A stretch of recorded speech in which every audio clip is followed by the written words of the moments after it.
Ora, sejam todos muito bem-vindos. Daqui um abraço caloroso. Eu sou Erlander Napoleão. Antes de mais, quero desejar a toda a gente um feliz ano novo. Primeira vez que me dirijo a vocês. E que seja um ano muito próspero e que existam então várias realizações, mas acima de tudo que tenhamos muito boa saúde. Hoje tenho um convidado muito especial, é o Major-General Arnaud Moreira. Ele, enfim, foi oficial de inteligência da NATO, subdiretor-geral de Política de Defesa Nacional, chefe de gabinete do Ministro da Defesa, diretor de Comunicação de Sistemas de Informação do Exército, professor de Geopolítica e Geoestratégia e também professor na Universidade Nova. E é com muito prazer que vamos aqui tentar perceber algumas questões que preocupam o nosso planeta. Vivemos numa aldeia global que o que acontece numa latitude tem direta ou indiretamente influência naquilo que acontece em determinada região. E para este efeito convidamos então o professor Arnaud Moreira, que com muito gosto nos vai aqui dar algumas explicações. Vamos discutir de forma tranquila, numa linguagem muito simples e de fácil compreensão, para que possamos compreender então melhor o nosso mundo. General, muito obrigado pelo convite. É um enorme prazer, muito obrigado pelo convite, é uma enorme honra estar aqui e dar um grande abraço a todos os angolanos. Muito obrigado, muito obrigado. General, nós vivemos num mundo que infelizmente precisamos de paz, mas temos várias guerras em vários pontos do planeta. Num país, ou seja, num mundo que ficou, de certa maneira, bipolarizado na década depois do fim da Primeira Guerra Mundial, em que surgiram depois as superpotências, a América e a ex-União Soviética, que de certa forma tinham nas suas geografias, queriam influenciar o resto do mundo. Queremos perceber de que forma é que este passado ainda hoje se faz sentir na realidade geopolítica e estratégica do mundo. Sim, nós talvez tenhamos que começar por perceber que o continente europeu é um continente cuja história, cujos livros de história estão cheios de guerras. Independentemente de qual é o ano em que abrimos o livro da história europeia, o que encontramos basicamente são guerras. A Europa tem tido uma dificuldade tremenda, talvez até à chegada ao processo de integração europeia, nunca foi capaz de encontrar os equilíbrios de poder necessários a garantir a tal paz e estabilidade no continente europeu. Talvez fosse interessante começarmos por olhar como é que os Estados Unidos se internacionalizaram naquilo que foi o apoio às potências europeias a partir de 1917. Tinha começado a Primeira Guerra Mundial, em 1914, e os Estados Unidos conseguiram manter-se distantes dos assuntos europeus até 1917. Mas em 1917, os Estados Unidos tomaram a decisão de vir apoiar os sistemas democráticos, as potências democráticas europeias, naquilo que era uma guerra tremenda que se estava a desenvolver no centro da Europa, entre, por um lado, aquilo que era o imperialismo alemão e, por outro lado, aquilo que eram as potências tradicionalmente democráticas. Os Estados Unidos chegaram à guerra apenas em 1917. Até 1917, os Estados Unidos não tinham interferido em assuntos de natureza europeia. Ora, a chegada dos Estados Unidos foi tremendamente importante, desequilibrou a guerra em favor daquilo que eram os valores democráticos europeus e acabou por conduzir à vitória dos aliados sobre o imperialismo alemão. Como em muitas guerras, cada guerra, nós prestamos muita atenção ao final da guerra, mas a maneira como nós somos capazes de terminar uma guerra influencia a forma como estamos a preparar para a próxima, para a guerra seguinte. Isto é, há aliás uma expressão muito feliz do presidente Zelensky, que é: o que nós temos que alcançar é uma paz justa. Se nós não formos capazes, depois de um processo de guerra, de alcançar uma paz justa, estamos a criar todas as condições para que uma guerra a seguir venha possa outra vez emergir. Bom, e foi isso que aconteceu entre a Primeira e a Segunda Guerra Mundial. É que as condições muito difíceis que foram impostas a quem perdeu a guerra, a Alemanha, levou a que o nacionalismo alemão ganhasse um enorme fôlego entre o final da Primeira Guerra Mundial e o início da Segunda Guerra Mundial. Portanto, o que explica, de alguma maneira, a Segunda Guerra Mundial é talvez a maneira como nós fomos incapazes, no final da Primeira Guerra Mundial, de encontrar aqui uma paz que fosse justa e que os vencidos se não sentissem de tal maneira humilhados que acabassem por criar um nacionalismo tão forte que acabou por conduzir depois à Segunda Guerra Mundial. Na questão da Segunda Guerra Mundial, e agora para chegarmos ao mundo bipolar, nós encontramos há aqui dois ou três aspectos que são determinantes para a criação do mundo bipolar depois da Segunda Guerra Mundial. O primeiro é que a Alemanha, ao expandir-se nas suas conquistas territoriais para leste, acabou por entrar dentro daquilo que era a órbita da União Soviética. E, portanto, a Alemanha, a certa altura, encontrou-se entre dois blocos extraordinariamente fortes. Por um lado, a União Soviética, por outro lado, as potências ocidentais. E, portanto, teve uma guerra simultaneamente numa frente oriental e numa frente ocidental. Sim. Bom, a frente oriental, talvez isto não seja muito conhecido, a frente oriental, portanto, da União Soviética, teve um enorme sucesso pelo enorme apoio que os Estados Unidos deram à União Soviética. Os Estados Unidos foram os grandes fornecedores de equipamento militar à União Soviética para que ela pudesse combater o mesmo inimigo que os Estados Unidos estavam a ajudar a combater na frente ocidental. Portanto, Stalin um dia veio ele próprio reconhecer que sem o apoio militar dos Estados Unidos teria sido impossível a União Soviética conseguir aqueles resultados. Portanto, o que nós encontramos já agora no final da Segunda Guerra Mundial é que os dois grandes blocos em potência, o bloco ocidental liderado pelos Estados Unidos e o bloco soviético, se vão concentrar caminhando sobre Berlim para acabarem com o regime nazi. Bom,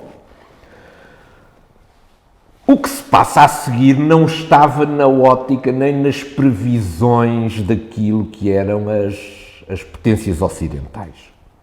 O que o Ocidente esperava é que a Segunda Guerra Mundial se traduzisse na libertação dos países que tinham sido ocupados militarmente pela Alemanha nazi.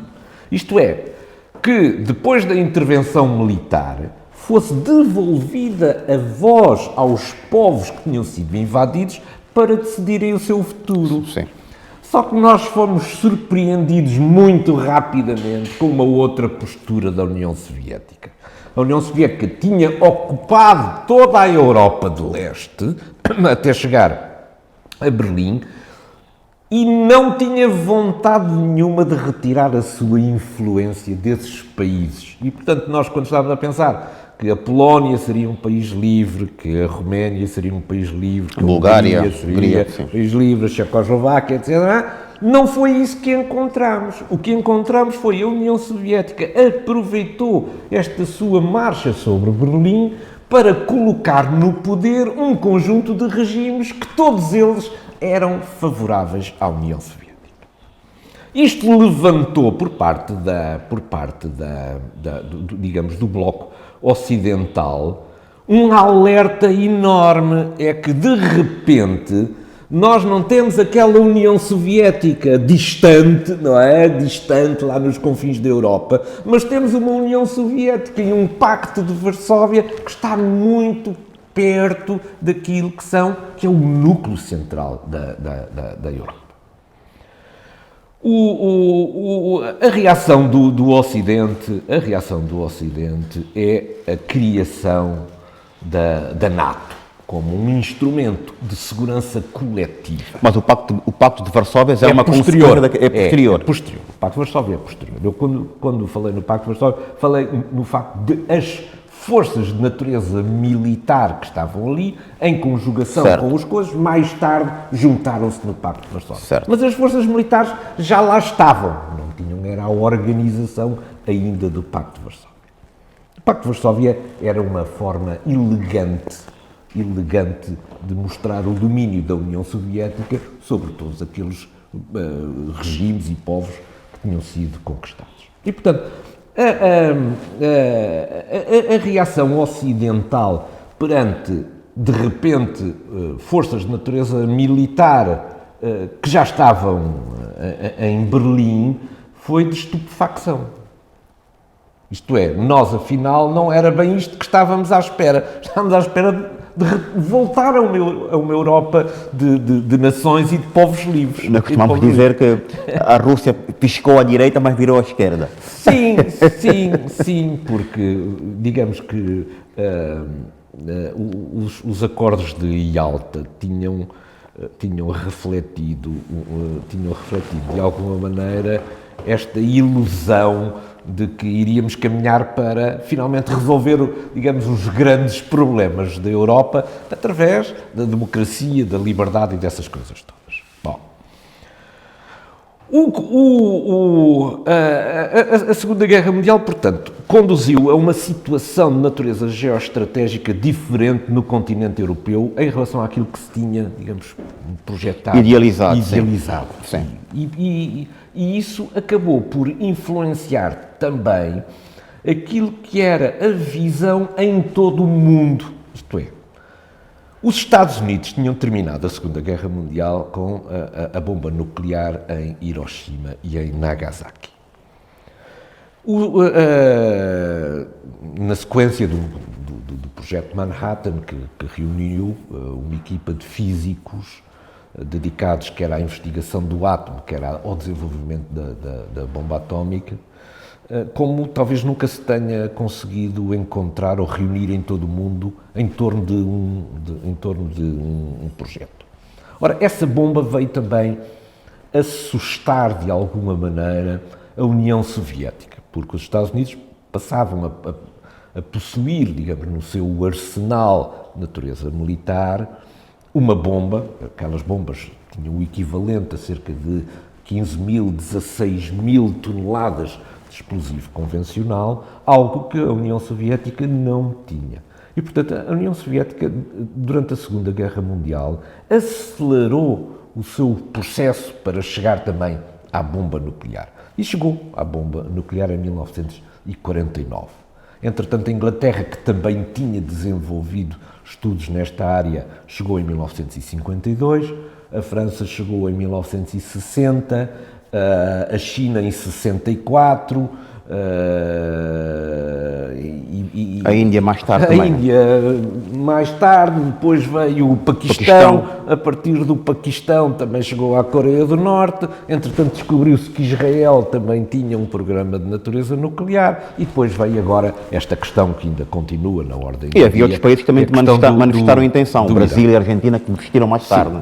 A África do Sul também. Houve neste processo muitos avanços e muitos recuos. Os países nucleares desenvolveram cerca de 2.500 ensaios nucleares durante este período da corrida ao nuclear. O que começou também a assustar, digamos, o mundo, porque a maioria destes ensaios nucleares eram feitos à superfície da Terra, o que significa que deixavam imensa atividade de natureza radioativa à superfície da Terra. E em 1963 houve uma espécie de um grande acordo internacional, através de um tratado, para restringir os ensaios de natureza nuclear a ensaios de natureza subterrânea. Isto é, não fazer nem em águas, nem no espaço, nem à superfície da Terra, para evitar também as questões da contaminação. E este susto nuclear levou também a um movimento geral, global, universal, de países que decidiram eles próprios mostrar que não estavam disponíveis a ir na direção do nuclear. Esse é o Tratado da Não Proliferação de Armas Nucleares. Alguns países, por rivalidades próprias, digamos, o Paquistão chega à bomba nuclear porque a Índia já tinha chegado, não é? E estão ali ao lado também, não é? Estão ali ao lado. Portanto, as rivalidades regionais também estimularam esta corrida ao armamento nuclear. E o caso que muito bem aponta entre o Brasil e a Argentina tem exatamente a ver com isto. Uma rivalidade muito grande entre duas potências com aspirações hegemónicas regionais que leva a que as respectivas direções políticas entendam que a bomba nuclear é capaz de não ser uma má ideia. Simplesmente Brasil e Argentina entenderam, mais ou menos por mútuo acordo, que seria mais seguro para a estabilidade geopolítica da América do Sul se nenhum deles tivesse um programa nuclear. Um programa nuclear militar. Portanto, o que eles fizeram foi desviar o conhecimento todo que já tinham no seu programa de natureza nuclear militar para a parte civil. Portanto, são potências com capacidade nuclear, mas apenas do ponto de vista civil. O que é que gerou, enfim, toda esta corrida ao armamento nuclear, e para enquadrarmos isto agora na Guerra Fria?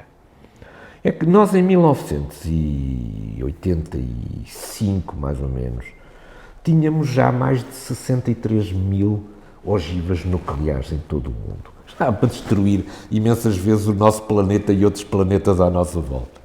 Isto é, nós tínhamos, nesta corrida ao nuclear, já tínhamos saído fora daquilo que eram os limites da razoabilidade. Certo. Ou seja, já dava para destruir muito mais do que aquilo que havia para destruir. Isto tinha uma consequência do ponto de vista da Guerra Fria e chegamos exatamente ao ponto inicial desta nossa reflexão.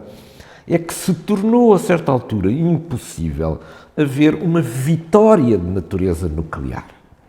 Isto é, as duas grandes superpotências da altura, os Estados Unidos e a União Soviética, não tinham capacidade de ganhar uma guerra nuclear por causa daquilo de um conceito que tinha sido criado e que tinha sido gerado ao longo deste tempo da corrida nuclear, que era o da destruição mútua assegurada. Isto é, se um país, se um destas superpotências iniciasse um ataque de natureza nuclear, era mais do que garantido que iria ser vítima de um contra-ataque também de natureza nuclear com imenso poder destrutivo. E isto, de alguma maneira, bloqueou aquilo que era a confrontação direta entre os Estados Unidos e a União Soviética. Porque nenhum deles queria correr o risco de uma confrontação de natureza convencional entre ambos, que não acabasse por escalar para o nível nuclear e aí a destruição mútua assegurada estava conseguida. E nasce daí a convicção de que países que têm armamento nuclear não se atacam entre si?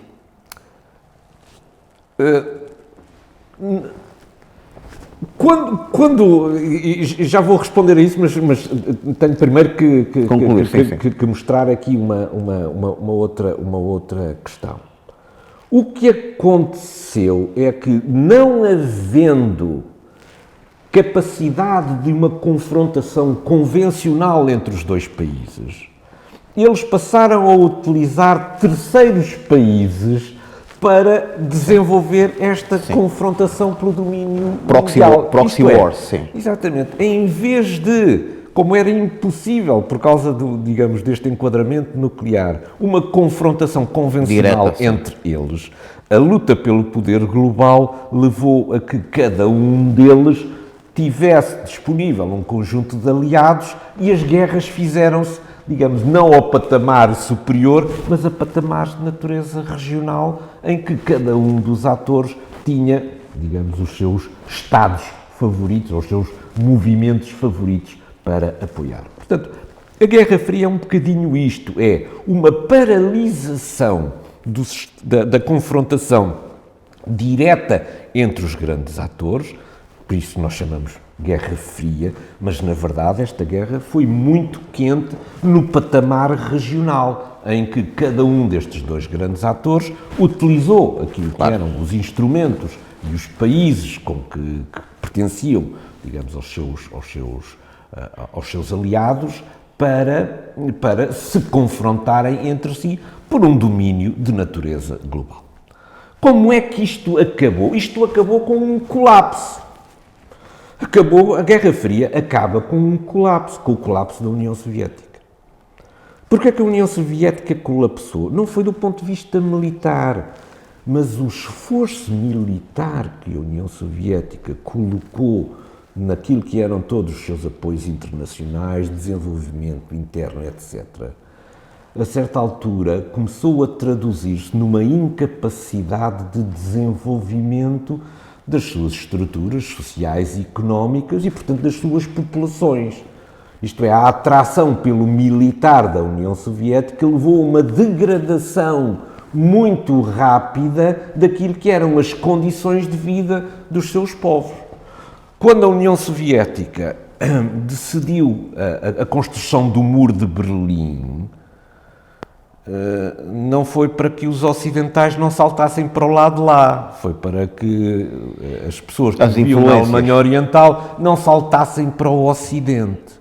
Isto é, o nível de desenvolvimento que os modelos ocidentais apresentaram, na prática, correspondiam a modelos de desenvolvimento muito superiores àqueles que os esquemas da economia centralizada e dirigida, que era própria dos regimes comunistas apoiados pela União Soviética, conseguia dar às respectivas populações. Ora, este colapso da União Soviética é muito interessante do ponto de vista da análise internacional, porque mostra que a União Soviética não foi, que o seu colapso não foi inicialmente na própria União Soviética, mas foi o colapso dos seus países satélites que conduziu à dissolução da União Soviética. Há um espaço de cerca de 2 anos entre a queda do Muro de Berlim e a dissolução da União Soviética. Certo. E quem é que dissolve a União Soviética? Isto também é extraordinariamente importante. São 3 países, são 3 repúblicas soviéticas. É a Bielorrússia, a Rússia e a Ucrânia. São estes 3 países que, chefiados, liderados na altura por Yeltsin, que vão destruir a ideia da União Soviética liderada por Gorbachev. Isto é o nacionalismo russo que está na origem, além do colapso económico, mas que está na origem da dissolução da própria União Soviética. E isto teve consequências dramáticas. Quais são essas consequências dramáticas para a Federação Russa? É que os interlocutores também são importantes nisto. Os interlocutores. Não é que o Ocidente não tivesse também querido explorar o final da União Soviética, porque o final da União Soviética era um grande alívio do ponto de vista da confrontação militar iminente que sempre esteve presente na Europa, no teatro de operações europeu. Mas é que Yeltsin também não era um bom interlocutor. Yeltsin tinha problemas próprios da sua conduta. Não gerou uma imensa amizade. Gorbachev era um deus.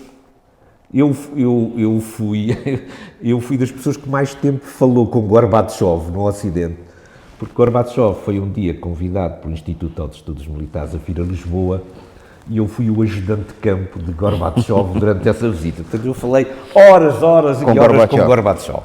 Mas Gorbachev, onde quer que eu levasse Gorbachev, eu levei Gorbachev a passear na cidade de Lisboa, fomos ao Castelo de São Jorge, andámos aí em vários sítios em Lisboa. Quando Gorbachev aparecia era um ídolo. As pessoas corriam, gostavam dele. E Yeltsin não.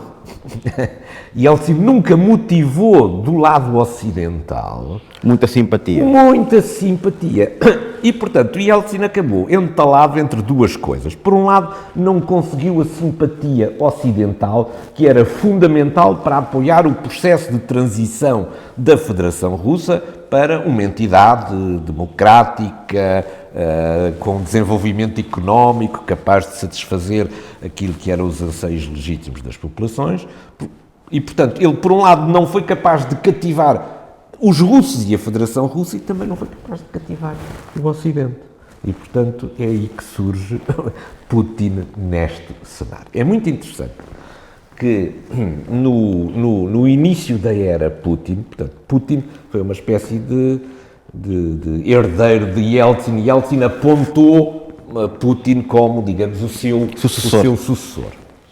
E no discurso inicial, no primeiro discurso, digamos, oficial, que coincide com o desaparecimento de Yeltsin, isto é para aí em dezembro de 99, talvez, não sei, Putin o que é que vem prometer aos russos? Liberdade de expressão, liberdade de circulação, desenvolvimento económico, respeito pela propriedade privada, enfim. Quem ouviu Putin no início, digamos, no seu discurso, não, foi outra vez iludido. Foi outra vez iludido. A ilusão que Putin criou dentro do Ocidente também acabou por ser uma enorme desilusão para o Ocidente. E, portanto, hoje chegamos a uma situação que eu iria caracterizar da seguinte forma. Putin teve todos os instrumentos possíveis e imaginários para transformar a Rússia num país desenvolvido. Porquê? Porque tinha o melhor cliente de todos para o seu gás natural e para o seu petróleo, que era a Europa. A Europa era o grande cliente Do gás, sobretudo do gás, mas também de outros produtos energéticos russos. Ora, este projeto europeu de ilusão, houve uma ilusão na Europa em relação a Putin, e a ilusão era esta, e eu explico isto muito rapidamente. A ilusão é de que era possível transformar a Rússia do ponto de vista económico, criando aqui um conjunto de parcerias económicas com a Federação Russa que trouxesse a Rússia para o concerto das nações europeias. Isto é, era uma europeização da Rússia pelo estreitamento das ligações de natureza económica. E é por isso que a Europa caiu em poucos anos naquilo que era uma dependência energética enorme em relação à Federação Russa. Porquê? Porque a Europa acreditou, agora podemos dizer que inocentemente, depois dos resultados, que era possível transformar a Rússia não numa ameaça, mas num amigo integrado dentro daquilo que eram as relações económicas europeias. Porquê? Porque a construção da União Europeia começou a ser feita, pela parte económica. Foi a parte económica o pontapé de saída para o processo de construção e de integração europeia. Certo. E a Europa acreditou que esta era a oportunidade de integrar a Rússia também no esquema das transações comerciais, torná-lo um parceiro e não um inimigo.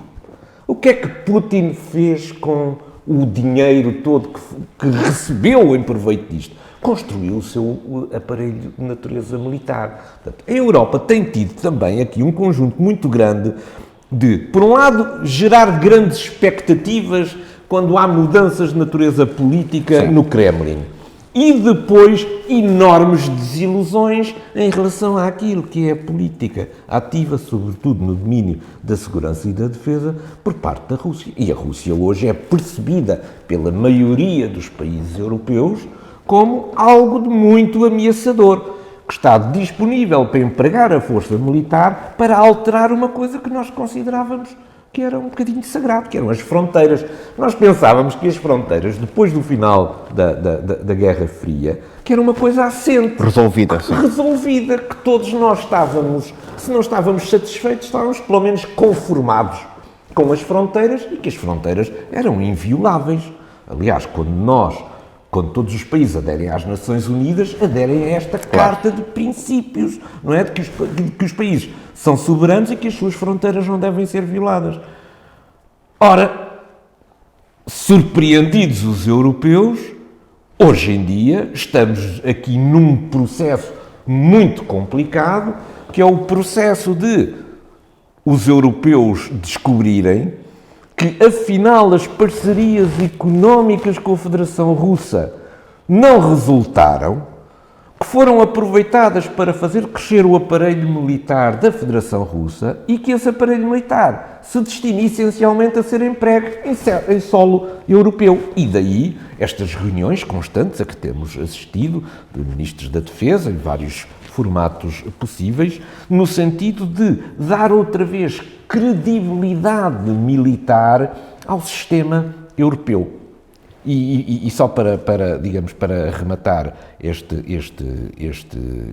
assunto, a Europa acreditou que a utilização da força militar como instrumento para mudar fronteiras tinha acabado. E como acreditou nessa ideia, que acabou por ser uma ilusão, prescindiu do seu poder militar. O poder tem muitas expressões: diplomática, cultural, económica, mas também militar. Ora, a Europa acreditou que os outros instrumentos de poder, nomeadamente o poder de natureza económica, onde realmente é um pilar forte da Europa, era suficiente para moldar o mundo contemporâneo. Não acreditou que era preciso ter também um pilar de natureza militar, um poder militar, e prescindiu desse poder. E, portanto, agora está, digamos, a correr, como se costuma dizer, atrás do prejuízo, não é? Procurando rapidamente encontrar aqui todos os mecanismos de articulação entre os vários países europeus para poder dar outra vez credibilidade ao seu instrumento de natureza militar. Sim, na perspectiva da segurança, a NATO funcionou como um guarda-chuva de alguns Estados-membros europeus. E alguns países, como disse há bocado, se calhar até prescindiram, de certa forma, deste valor, deste aspecto que é a segurança. E hoje em dia temos Donald Trump, que está prestes a tomar posse nos próximos dias, que fala na questão da segurança, que os europeus devem ser responsáveis pela sua segurança. Quais são os desafios para a Europa do ponto de vista militar, nomeadamente num cenário de guerra entre a Rússia e a Ucrânia? A Europa habituou-se mal a depender, para as questões da arquitetura da sua segurança e defesa, de uma excessiva ajuda norte-americana. Os americanos, sempre que houve problemas na Europa, tiveram que vir em ajuda dos europeus.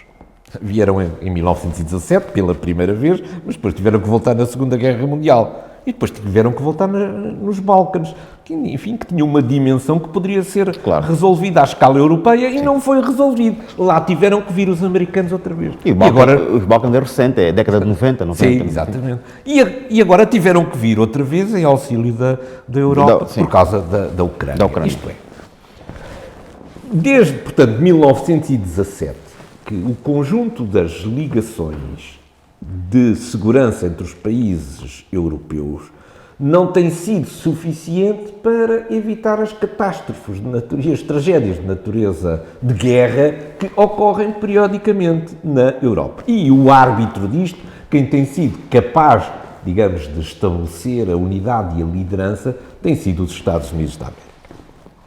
A transição de uma administração Biden para uma administração Trump vai trazer aqui um conjunto de sobressaltos, o que não significa, porque Trump já foi presidente dos Estados Unidos, claro, e não acabou nem com os laços transatlânticos, nem acabou com esta organização fantástica que é a NATO. Mas a verdade é que as declarações que têm vindo a ser produzidas por Donald Trump não deixam de se constituir como um sério aviso para a Europa. A Europa, como eu disse, tinha prescindido do seu pilar de natureza militar e não o pode fazer. Não o pode fazer até por razões que são absolutamente compreensíveis do lado norte-americano. Isto é, então vamos supor este cenário. Há um país europeu que resolve: eu não invisto nada em defesa. Porque se acontecer alguma coisa, vêm os norte-americanos para me ajudar. Isto não faz sentido nenhum. Quer dizer, porque é que iam de vir morrer soldados norte-americanos na Europa para ajudar um país que não está disponível a ter soldados para morrer para se defender a ele próprio? Isto, quer dizer, não faz absolutamente sentido nenhum.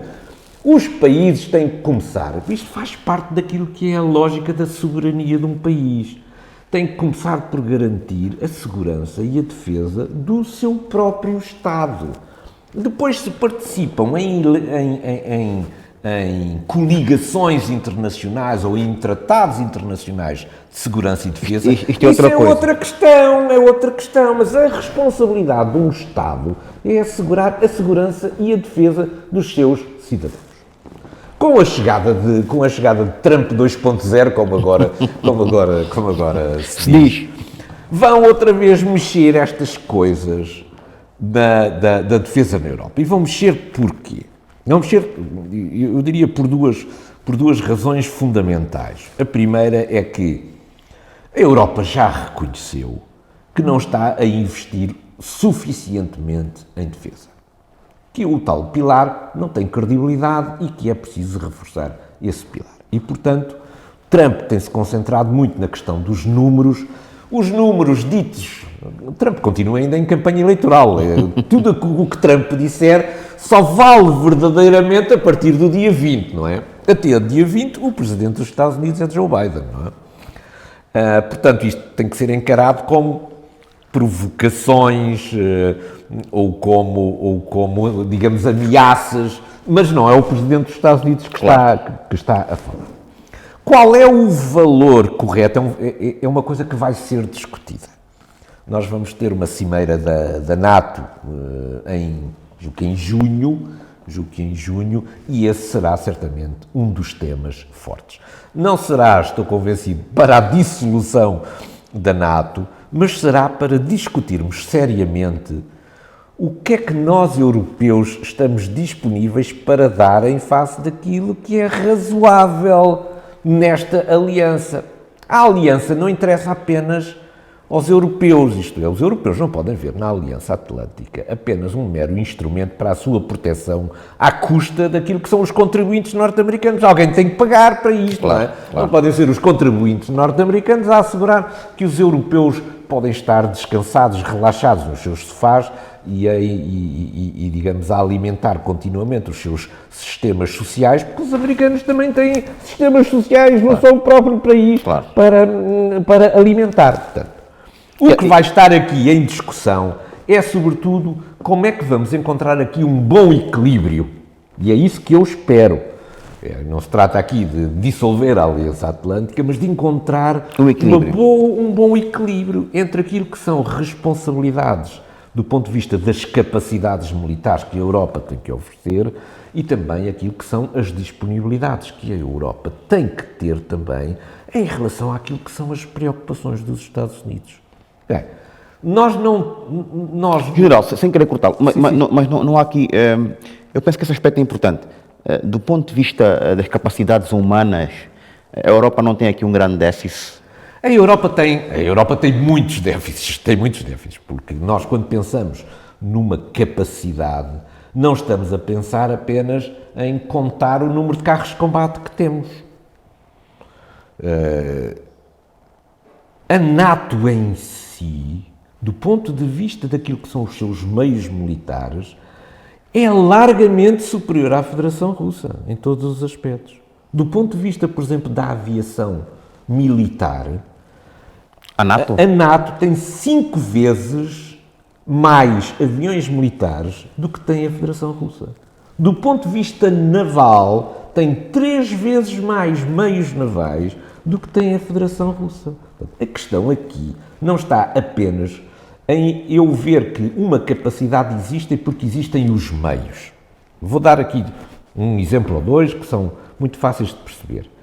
O que é que me adianta a mim ter muitos aviões militares sofisticados se não tiver pilotos?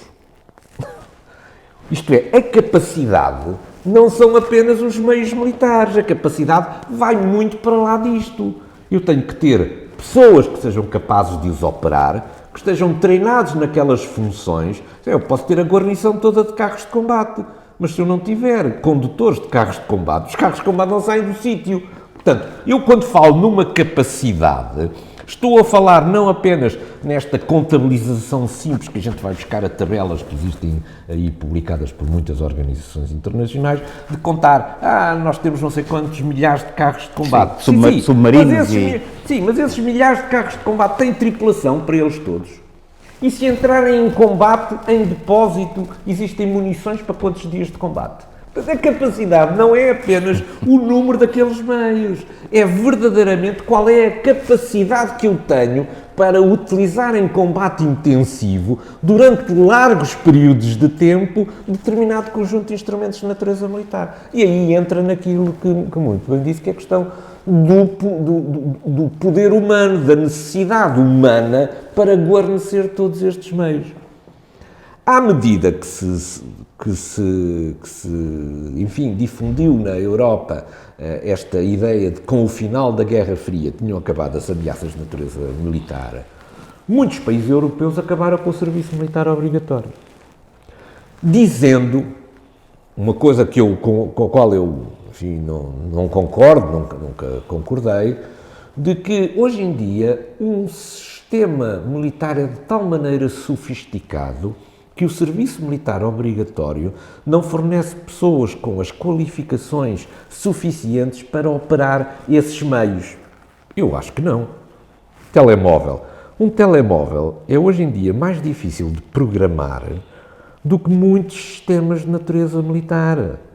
Isto é, a mesma juventude que é capaz de programar um telemóvel não tem absolutamente dificuldade nenhuma em operar os sistemas militares, mesmo os mais complexos. Portanto, arranjou-se aqui uma espécie de uma desculpa que foi de ser simpático com os cidadãos na Europa. Vamos acabar com o serviço militar obrigatório. Isto passa a ser só voluntários.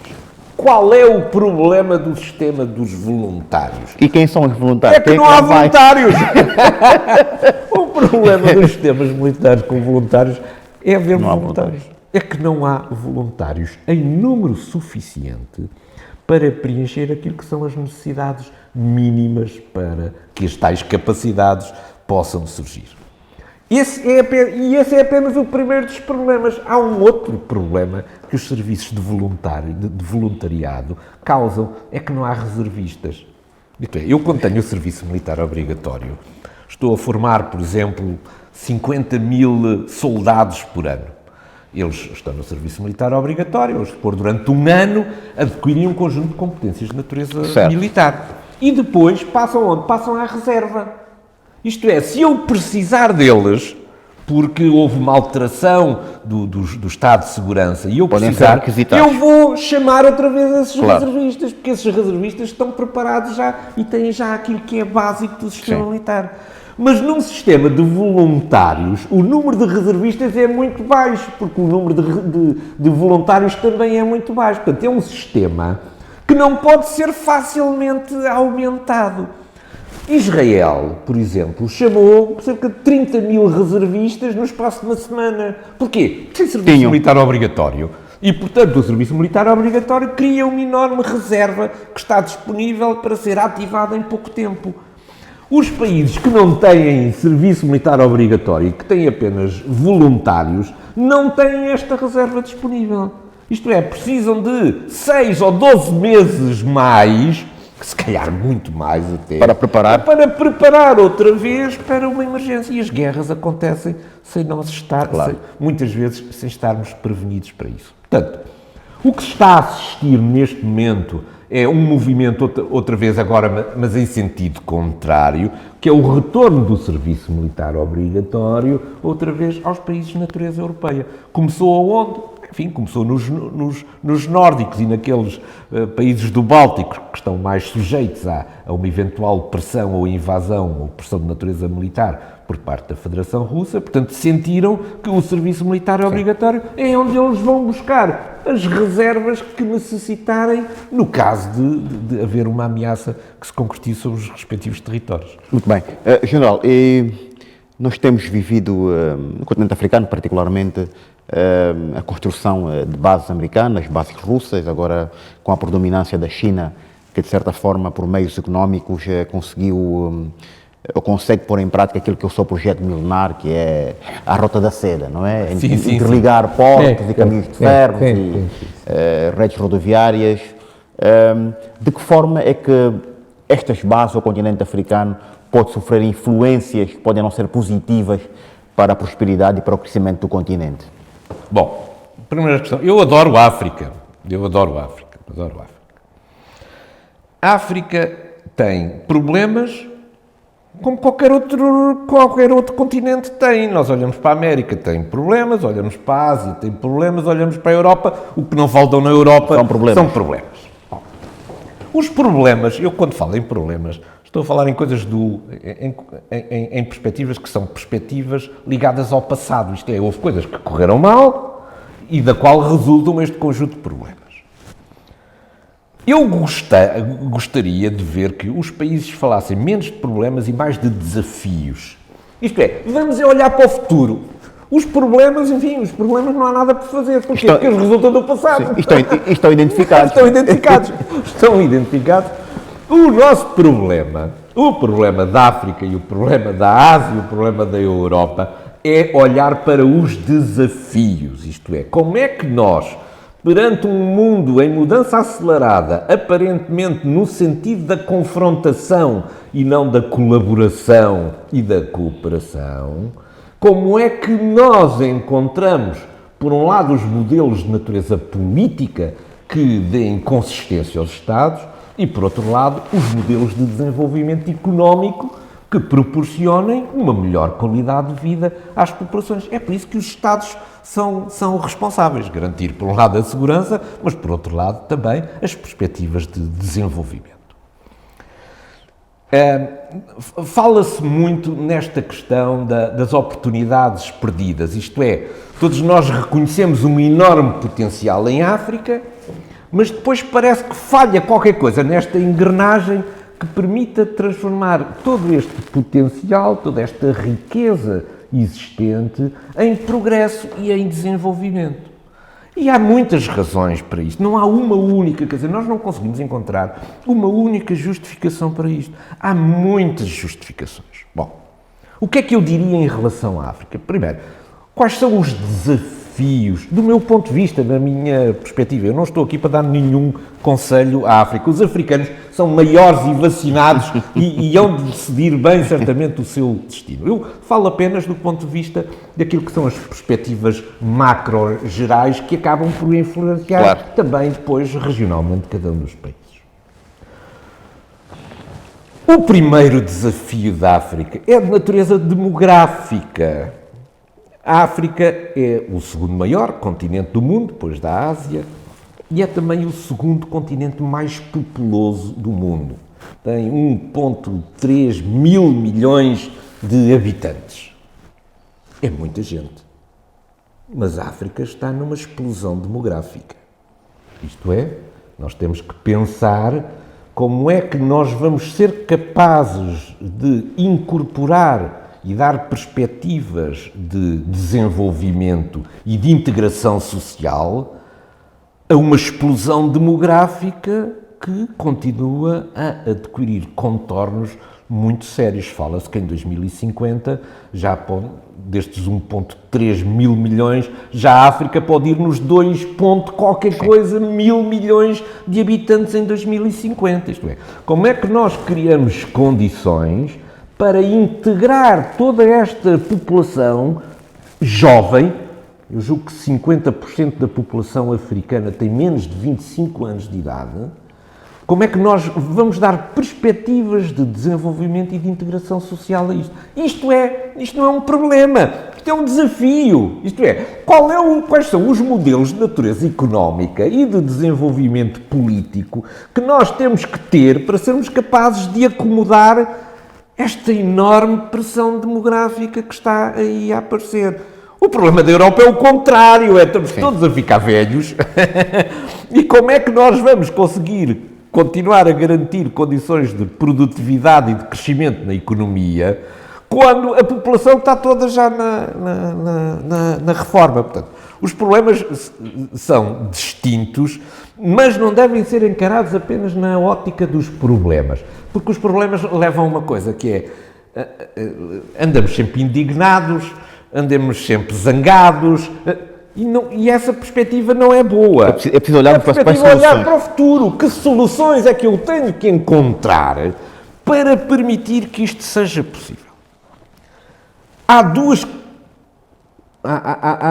duas questões que, do meu ponto de vista, são muito específicas da África e que a África tem que resolver. Não são os europeus, não são os americanos, não são os chineses, não são os russos que vão resolver. Tem que ser os africanos a resolver. É o problema dos golpes de Estado. A frequência de golpes de Estado em África é inadmissível. Porque um golpe de Estado significa retirar às pessoas o seu direito de escolha. Alguém se sente com, digamos, capacidade para dizer: eu é que vou dizer aquilo que vai acontecer. Estamos a retirar poder às pessoas. E, portanto, o número de golpes de Estado que ocorreram, eu julgo que houve para aí cerca de 7 golpes de Estado num período de 3 ou 4 anos, sobretudo ali, digamos, na zona do Sahel, na zona do Sahel.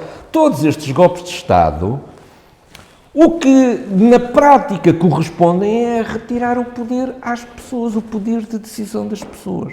Esse é um problema, que é um problema, sobretudo africano, que nós não encontramos com esta dimensão nos outros continentes e para os quais a África e os africanos têm que olhar com atenção. Esse é um problema.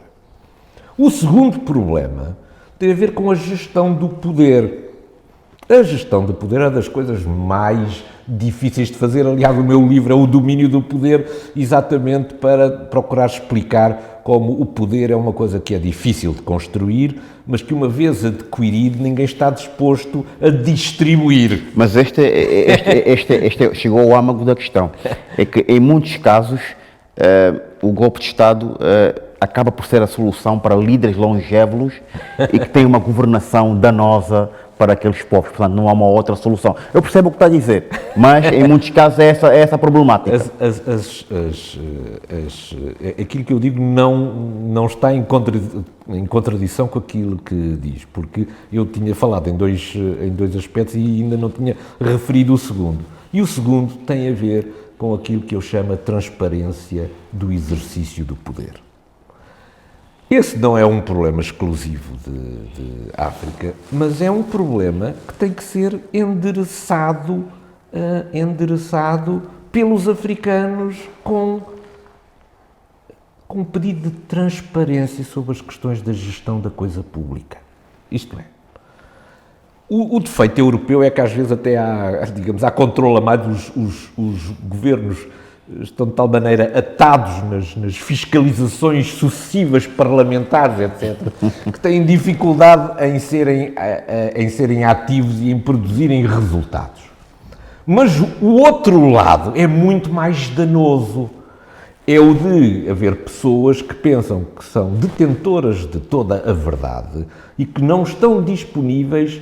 Não é para distribuir o poder, porque isso é sempre muito difícil. Não estão disponíveis para aceitar discutir as suas opções de desenvolvimento.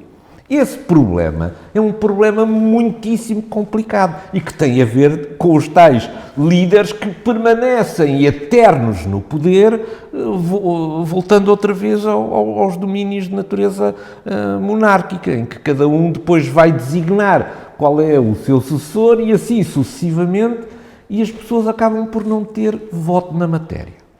Há uma revolução que vai afetar a África, é a revolução digital. A revolução digital vai impedir que as pessoas permaneçam no poder sem serem fiscalizadas. Porquê? Porque as pessoas passaram a ter agora instrumentos para trocar difundir informação, para se mobilizar, para mostrar casos que não deveriam ter acontecido e que estão a acontecer, etc. E, portanto, estas duas questões que são problemáticas em África têm que ser os africanos a resolver. Um deles é a questão da transparência daquilo que eu chamo da coisa pública. O dinheiro é público e, portanto, é preciso dar conta de como é que esse dinheiro é emprego. Portanto, é a questão da transparência. E a segunda é a sucessão de golpes de Estado que, na maioria dos casos, têm sido patrocinados pela Federação Russa. Sim, e estamos a falar de um continente que é potencialmente muito rico por causa dos recursos, não é? Exato. E aqui também faz um bocado da geoestratégia, da geopolítica dos recursos, não é? A importância que tem o petróleo, o diamante, o coltan para fazer aparelhos eletrónicos, não é? A África foi muito beneficiada nesta coisa dos recursos. Não sei se isto também, a certa altura, não constituiu também um problema em si. Eu julgo que os números são mais ou menos desta ordem de grandeza. Em África estão 40% das reservas de ouro do mundo. Estão à volta de 90% das reservas de platina do mundo. As reservas de cobalto do mundo, cerca de 60%, estão em África, portanto. Há uma enorme apetência por parte de atores externos à África para a utilização destas matérias.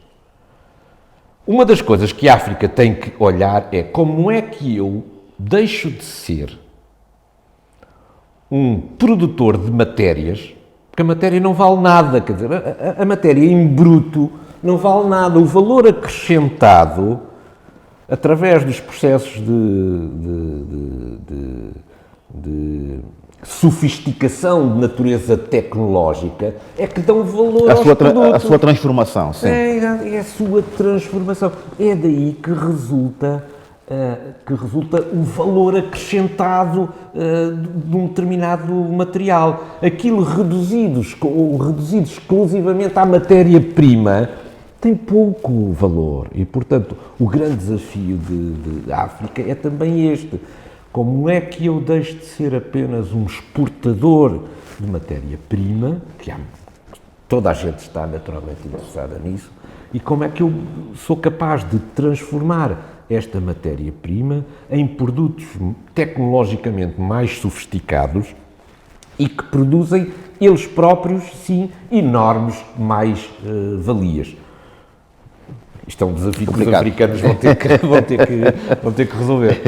General, um outro problema está relacionado, há bocado falámos da revolução tecnológica, eu quero falar sobre um homem que é o Elon Musk.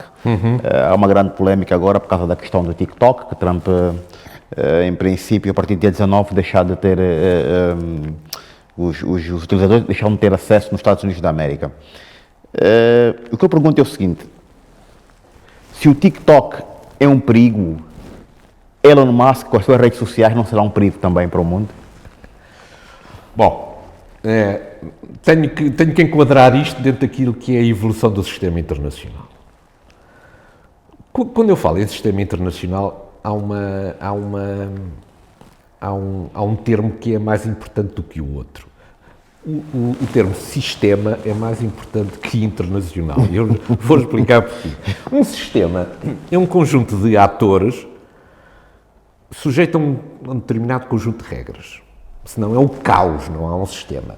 Isto é, aquilo que domina num sistema é a ideia geral de que há uma ordem. Que há uma ordem, que as coisas estão ordenadas, que obedecem a regras. É por isso que eu falo num sistema. Quando eu falo num sistema internacional, o que eu estou a dizer é que os países à volta do mundo consideram que há um conjunto de regras que tem que ser seguido para que o sistema continue a funcionar. Bom, que regras são essas? É a ordem mundial. Quando eu falo em ordem mundial, o que eu estou a falar é nesse conjunto de regras que os países seguem para se integrarem no sistema internacional. Essas regras, mas esse não é para já o intuito desta questão, mas essas regras estão certamente em constante mutação e há países que pretendem mudá-las radicalmente. São os desafiadores da ordem mundial. Neste momento, a China e a Federação Russa são os desafiadores da ordem mundial. Essa ordem mundial vive de quê? Vive dos Estados, mas também de instituições que regulam a ordem mundial. Certo. Por exemplo, essas instituições, a grande maioria delas, surgiu na sequência da Segunda Guerra Mundial. A Segunda Guerra Mundial destruiu os laços que havia no sistema internacional. Foi preciso criar um conjunto de regras. O Fundo Monetário Internacional, o Banco Mundial, a Organização Mundial do Comércio, a Organização Mundial de Saúde, etc. São as instituições que regulam a ordem mundial. Bom, a ordem mundial, quando foi criada na Segunda Guerra, no final da Segunda Guerra Mundial, tinha atores que eu chamava os príncipes do sistema. São os Estados. Os Estados, na ordem mundial, eram os príncipes do sistema. Isto é, quem tem assento da Organização Mundial do Comércio são os Estados. Quem tem assento nas Nações Unidas são os Estados. Os Estados constituíam a essência, eram os príncipes do sistema internacional.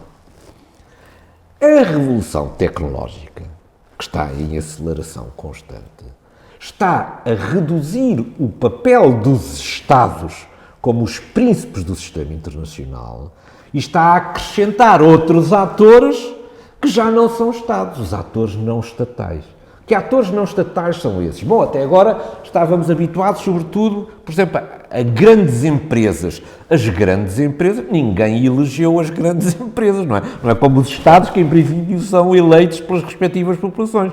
Portanto, nós não demos nenhum mandato especial para que se transformassem em atores do sistema internacional as grandes empresas mundiais. Mas mais do que isso, e agora vamos à personalidade que apontou. Não apenas a tecnologia permitiu que as grandes empresas se transformassem também em atores no sistema internacional, como permitiu que as pessoas individualmente também se viessem a constituir como atores do sistema internacional. Em muitos domínios e não apenas num único domínio. Isto é, uma jovem de 15 anos que deixa de ir à escola para se pôr com um cartaz em frente dos degraus do Parlamento a dizer eu não vou à escola por causa das questões de natureza climática, Greta sueca, não é? Sim. Transformou-se, isto era um protesto que não teria dimensão nenhuma se não fossem as novas tecnologias.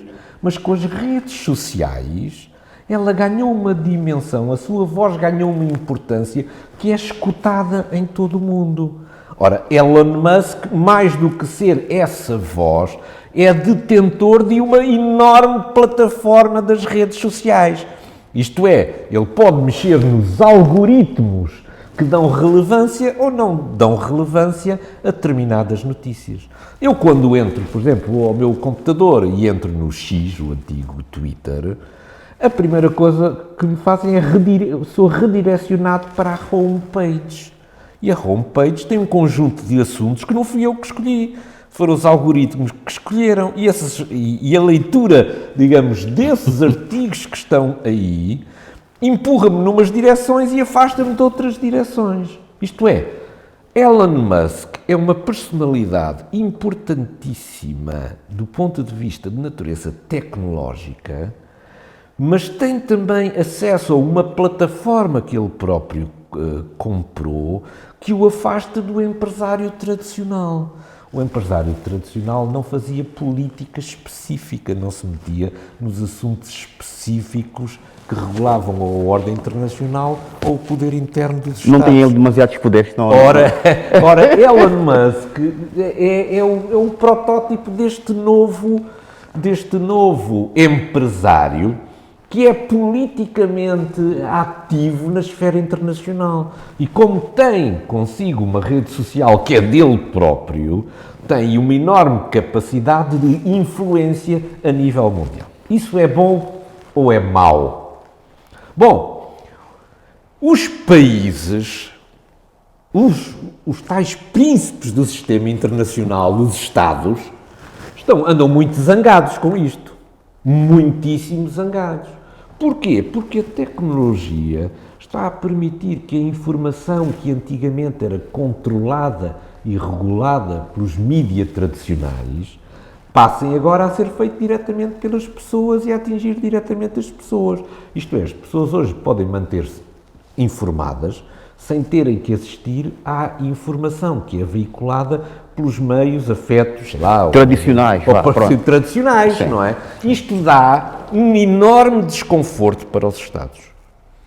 E em Estados de natureza mais autocrática, estou a falar, por exemplo, na China, a censura do acesso à informação é tremenda. Porquê? Porque o Estado chinês não se sente confortável que os seus cidadãos tenham acesso a um conjunto de informações que não são as informações que interessam ao regime. Portanto, nós estamos a assistir aqui, digamos, neste mundo contemporâneo, nestes dias que ocorrem, exatamente a uma tensão crescente entre duas realidades diferentes. Primeiro, a realidade dos Estados, que está desconfortável com estas inovações tecnológicas e que quer começar a proibir os sistemas e as plataformas sociais.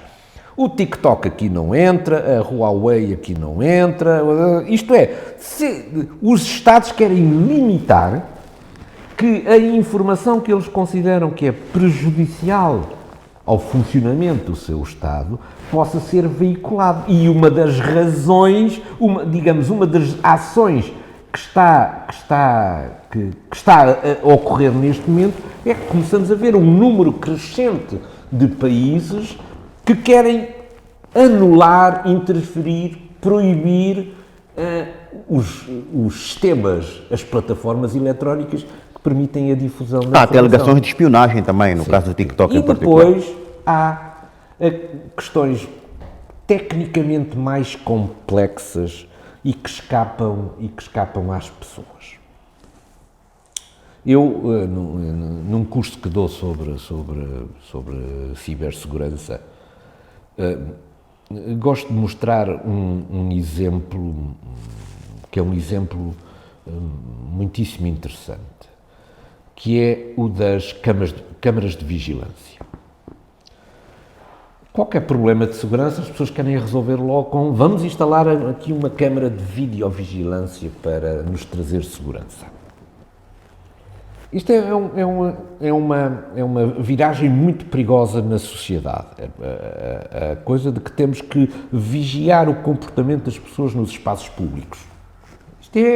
Isto é muito complicado do ponto de vista, pelo menos europeu, daquilo que são as liberdades que nós estamos habituados a desfrutar.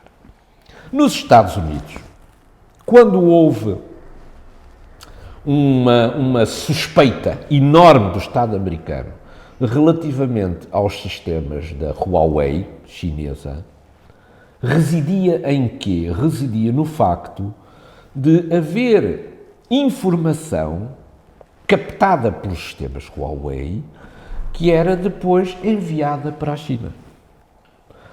Isto é, todos os equipamentos hoje em dia eletrónicos têm coisas que fazem e que nós sabemos que fazem. Mas têm coisas que fazem e que nós não sabemos que fazem. Isto é, a certa altura há uma transferência dos nossos dados pessoais que resultam da nossa habituação, do nosso trabalho diário nas redes sociais, que começa a ser associado ao nosso perfil. O nosso perfil está identificado e está guardado para uma utilização futura que nós não sabemos qual é. Os Estados Unidos tinham, por exemplo, um conjunto nas suas agências, tem muitas agências de intelligence, tem cerca de 14 agências de intelligence nos Estados Unidos, e tinham câmaras de vigilância que detectavam as pessoas que iam entrar, as identificavam e que portanto, constituíam uma forma das pessoas acederem às instalações. Ora, quando começaram a desmontar, as câmaras tinham nomes americanos por lá de fora, mas quando começaram a desmontar as câmaras, todo o equipamento era chinês. Quer dizer, com a globalização, há empresas que já não fabricam nada, apenas põem a capa, digamos, do produto. Sim. Mas quando olhamos para o produto dentro de si, todo ele é de tecnologia chinesa. E os Estados Unidos começaram a ter esta dúvida, mandaram desmontar e verificar todas estas empresas, todas estas câmaras. Mas será que esta informação que está a ser obtida sobre os serviços de intelligence americanos, isto é, com as pessoas, com a capacidade de detectar as pessoas, será que isto está a ficar apenas nos Estados Unidos ou não está também a ser captado e enviado para a China? Portanto, a questão da tecnologia tem aqui muitos aspectos. Esses aspectos têm a ver com as nossas liberdades de natureza individual e também com a nossa capacidade de nos mobilizarmos em torno de causas. Os Estados, que estavam habituados a ser os príncipes do sistema internacional, não estão nada satisfeitos com esta questão das tecnologias e hoje em dia assistimos, a nível mundial, a uma enorme pressão sobre a posse das redes sociais. Portanto, os Estados Unidos não querem proibir o TikTok, não querem que o TikTok seja de uma empresa chinesa. Claro. Estão disponíveis a comprar, digamos, o TikTok. E, portanto, a tecnologia veio fazer uma coisa extraordinária, veio trazer poder às pessoas. A tecnologia veio trazer poder às pessoas. Os Estados estão muito insatisfeitos com esta transferência. E agora, com o surgimento da inteligência artificial, quer dizer, isso é como uma faca, é como um punhal, como uma faca, não é? Se for bem utilizado, serve para cortar alimentos, mas se for mal utilizado, serve para assassinar alguém, não é? Certo, isso é como tudo. Bom, certamente que sim. Sr. General, para terminar, bom, como disse há bocado, Trump voltará ao poder na próxima semana. Existem no mundo vários desafios. Tem havido alguma controvérsia em relação aos pronunciamentos, penso na semana passada, em relação à Groenlândia, ao Canadá e também ao Novo México. Não se percebeu bem o que ele quis dizer e também há aqui um discurso um bocado distorcido, não é? Portanto, queria, de forma muito sucinta, para fecharmos, que me falasse destes desafios que o mundo poderá enfrentar, nomeadamente também com o caso se teremos paz ou não no Médio Oriente em relação à problemática de Israel. Sim, talvez comecemos, talvez possamos começar já pela questão da paz. As perspectivas são sempre cautelosas, mas elas talvez nunca tenham sido tão animadoras como neste momento. Nós temos aqui um problema muito complicado por resolver, que é o problema dos reféns. O problema dos reféns foi um problema que se atravessou desde o início na capacidade de se encontrar uma solução para a questão de Gaza.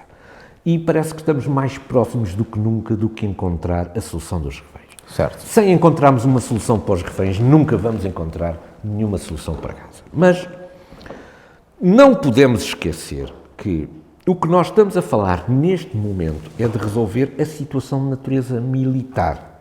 Isto é, cessarem as hostilidades entre o Hamas e as forças de defesa de Israel que estão dentro da faixa de Gaza. Portanto, o que estamos neste momento à procura é da solução de natureza militar. Isto é, que se calem as armas. Depois vem um processo que é muito mais complicado do que este e que certamente demorará muito tempo, que é a questão de natureza política. É preciso encontrar uma solução política para Gaza. O que é encontrar uma solução política? Quem é que vai administrar Gaza depois de se calarem as armas? Porque é preciso administrar um território. Aquilo claro. Tem 2 milhões de pessoas lá, é preciso administrar, é preciso que haja um sistema de saúde, que haja um sistema social, que haja desenvolvimento económico, que haja processo de reconstrução. Há muita coisa para fazer em Gaza. E isso não se faz apenas calando as armas. É preciso encontrar uma solução de natureza política. Para a solução política, não há ainda uma grande luz ao fim do túnel. Porquê? Porque o Hamas quer assegurar que é ele que continua a administrar Gaza, já não do ponto de vista militar, mas do ponto de vista administrativo, que continua a administrar Gaza. A autoridade palestiniana, que é tida no mundo como o legítimo representante do povo palestiniano, vê aqui uma oportunidade, a diminuição do poder militar do Hamas, de regressar à administração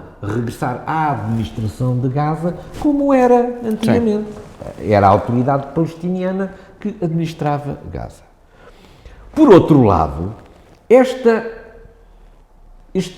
confrontação permanente que existe entre a Hamas e a autoridade palestiniana dificulta a tal solução política para Gaza. Pelo que se estudam também as possibilidades de haver outros atores moderados no Médio Oriente que estejam disponíveis, os países moderados do Médio Oriente, a Jordânia, temos o Egito, o Qatar, que se tem constituído como um mediador da solução. Era preciso agora, a Arábia Saudita, eventualmente, era preciso encontrar agora aqui um conjunto de outros atores que fossem da confiança dos palestinianos e da confiança de Israel, de que o processo de reconstrução de Gaza e de administração de Gaza não vai recomeçar outra vez o processo de reconstrução do Hamas, de militarização de Gaza e de uma ameaça permanente a Israel. E, portanto, estamos próximos, eu diria da solução de natureza militar, com o facto de se calarem as armas, mas ainda temos um longo percurso para a solução de natureza política. Como é que Gaza vai ser administrado? Será possível a autoridade palestiniana retornar a Gaza? É que a autoridade palestiniana oferece a quem está disponível para ajudar na reconstrução de Gaza mais confiança do que agora pensarmos que o Hamas de repente deixa de ser uma organização militarizada e passa-se a ser apenas uma entidade de natureza política com o desejo de administrar Gaza em paz com Israel. Temos aqui um grande desafio pela frente. O outro tem a ver com a chegada de Trump. A chegada de Trump marca aquilo que no sistema internacional nós poderíamos caracterizar como uma disrupção. Isto é, há uma interrupção de uma continuidade a que estávamos habituados. As disrupções no sistema internacional perturbam o sistema internacional, porque naturalmente vai exigir aqui acomodações, transformações, novas percepções, novos ajustamentos, novos alinhamentos, etc. Portanto, é perturbadora do sistema internacional. Mas é, como eu digo sempre nesta minha visão de olharmos para o futuro, mas é também uma oportunidade. Porquê? Porque é que é uma oportunidade? Porque perante uma disrupção, os vários atores do sistema internacional têm uma oportunidade, que é dizer assim, eu pensava desta maneira até agora, mas houve uma alteração profunda no sistema internacional. E, portanto, tem aqui uma espécie, eu diria, uma desculpa para romperem com aquilo que eram hábitos anteriores e políticas anteriores e alinharem-se num novo sentido. E, portanto, eu vejo a chegada de Trump exatamente como o elemento de disrupção no sistema internacional que nos vai permitir mudar de opinião. E era necessário? Eu julgo que sim, eu julgo que sim. Trump foi eleito, não foi eleito por ninguém do sistema internacional, foi eleito pelos norte-americanos. Sim. Os americanos elegeram Trump para mudar a América. Pronto. Simplesmente todas as mudanças na América é tão influente no mundo que as alterações que se provocam na própria América têm ondas de choque que se refletem em todo o mundo. Bom, só para concluir, para regressar às questões da Groenlândia, do Panamá e do Canadá. E do Canadá. Ainda o Estreito de Hormuz também, não é? O Trump é uma personalidade que, como eu caracterizei há bocadinho, disruptiva. Disruptiva porque não obedece aos cânones a que nós nos fomos habituados no tratamento diplomático entre os vários países. Sim. As palavras são sempre muito escolhidas, os atos são sempre de natureza muito formal, e Trump não traz nada disto digamos, para a diplomacia internacional. É muito direto naquilo que são as suas afirmações, e isto vai requerer ajustes. Mas Trump tem beneficiado até agora de uma coisa que vai acabar no dia 20, é que até agora as suas declarações são apenas para consumo interno, isto é, ele não fala como Presidente dos Estados Unidos, porque ele não é Presidente dos Estados Unidos. Ele só será Presidente dos Estados Unidos a partir do dia 20, isto é, ele beneficia neste momento de uma liberdade retórica que vai deixar de ter a partir do dia 20. A partir do dia 20, essas suas declarações têm impacto e consequências de natureza política que foram ditas pelo Presidente dos Estados Unidos da América. Neste momento, o Presidente dos Estados Unidos da América é Joe Biden. Bom, portanto, este primeiro aspecto tem a ver com Trump está neste momento com uma liberdade discursiva que não lhe acarreta responsabilidades formais, porque ele não é ainda o Presidente dos Estados Unidos. Mas Trump não quer atacar os aliados. Trump não vai invadir nem o Panamá, nem a Groenlândia, nem nada. Trump o que fez foi responder como ele sempre responde. Os jornalistas fazem-lhe uma pergunta e dão-lhe um conjunto de opções. Dizer, o Sr. Presidente exclui empregar sanções de natureza económica, ou sanções militares, ou sanções diplomáticas contra este país? Trump tem sempre a mesma resposta, que eu não excluo nenhuma, mas isso não significa que ele, ao não excluir, que vá atacar os países. Não faz sentido nenhum, e os Estados Unidos não têm capacidade de o fazer. Não é capacidade de natureza militar, não têm capacidade institucional interna de absorver, agora, apoiar o Presidente numa guerra. Portanto, isso está fora de causa. Se lhe dissessem, e uma opção nuclear, ele também diria, eu não excluo nada, porque ele não pensou suficientemente sobre o assunto e não quer para já perder opções possíveis, mas não o vai fazer. O Canadá é uma questão que é diferente da Groenlândia e do Panamá. O Canadá tem a ver com uma disputa de natureza política e económica que tem com o Canadá. O primeiro-ministro missionário do Canadá, Trudeau, nunca gostou de Donald Trump e Trump detesta Trudeau. E, portanto, as provocações recíprocas de vizinhos que têm trocas comerciais intensíssimas entre si são provocações. Eu diria que isto está no domínio das provocações. Não, os Estados Unidos não vão invadir o Canadá também não vai reagir militarmente contra os Estados Unidos. São trocas de natureza, de provocações de natureza política que ficam bem depois nos respectivos eleitorados nacionais. A questão diferente é da Groenlândia. A Groenlândia é um problema muito, muito sério. E não é pelas declarações de Trump, é pelos desejos da Dinamarca de conceder a independência à Groenlândia. A Groenlândia não é um território qualquer, é a maior ilha do mundo. E a maior ilha do mundo é habitada por 56 mil habitantes. 56 mil habitantes podem produzir um exército da ordem de 100, 150 homens. Então a defesa da maior ilha do mundo fica entregue a 100 ou 150 homens. Isto é realista. Isto é, independentemente de os povos terem direito à sua autodeterminação e à sua independência e à sua soberania, há outros aspectos que condicionam todas essas evoluções. E o aspecto é este. Eu não posso dar a independência a 56 mil pessoas sem que previamente aquele território imenso esteja protegido no sistema internacional. E o que é estar protegido? É fazer parte ou de um sistema de alianças de natureza militar e outro de sistema de natureza económico que lhe permita garantir a estabilidade e a sobrevivência. porque 56 mil pessoas não asseguram a sobrevivência da soberania num território daquela dimensão.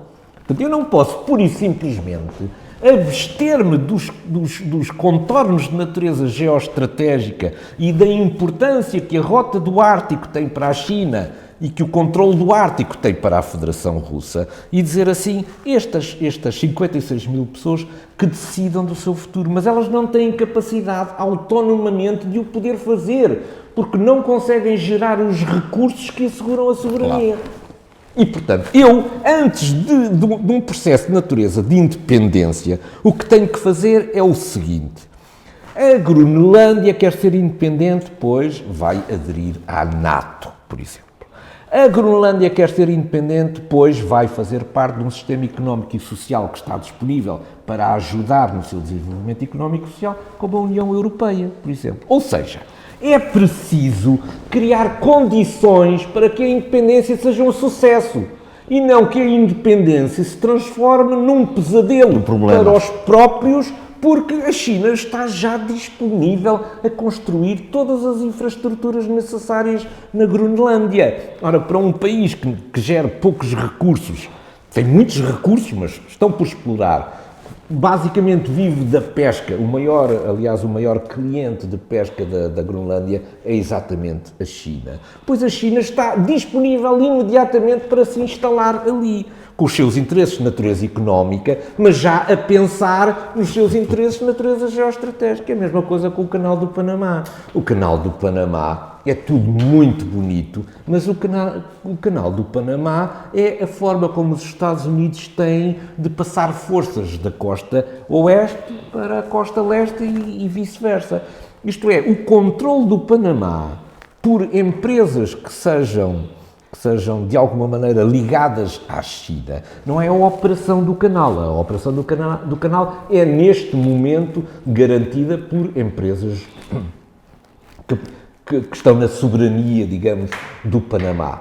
Mas já os portos que começam a ser construídos ali já estão entregues a empresas chinesas. Hoje em dia são empresas civis.